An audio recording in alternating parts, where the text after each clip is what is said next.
Alright, so now I'm going to be showing off Lambda expressions. Some people call them anonymous functions because what they do is they create a function that doesn't have an identifier, sort of like an inline function. I want to try to find the player spawn. I think it's over here. So essentially what I've got is I have a warehouse. I made this in Unreal, but I remade it in Unity just to learn some stuff. So all of them are the same assets. It's just sort of built with C# instead of the blueprint. Here we go. So I have this function, spawn box. Now these tiles, they can either have a monster in it, they can have the player in it, or they can have a box inside of it.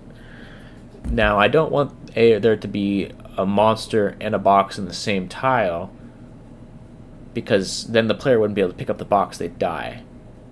And I don't want to spawn a box in a tile that the player's already in, because then they would just see a box magically spawn in front of them.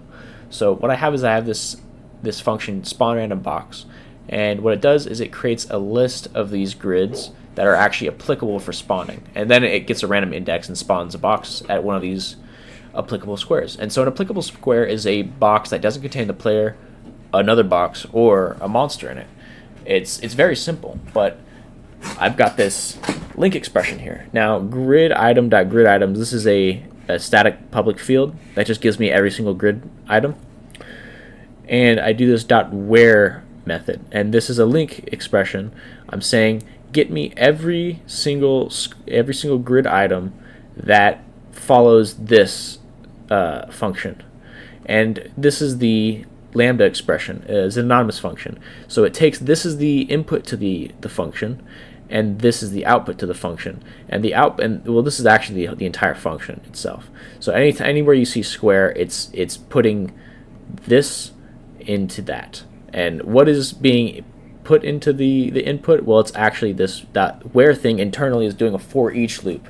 So it's saying for each grid item, pass it through to this function as the square argument, and then if this is true, put it in there.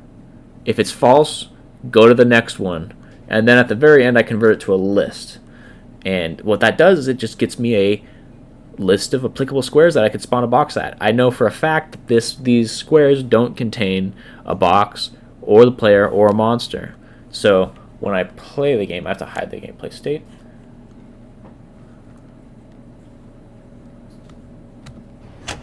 Now the first box always spawns at 2-0. When I pick this up and I put it back, it tells me the next box spawned at 2-4. So let me pause and go to 2-4. Where is that? This is 2-0, 2-1, 2-3. This is 2. This is 2-4. So it says there's a box here. Ah, there's the box. So let me quickly run all the way over there.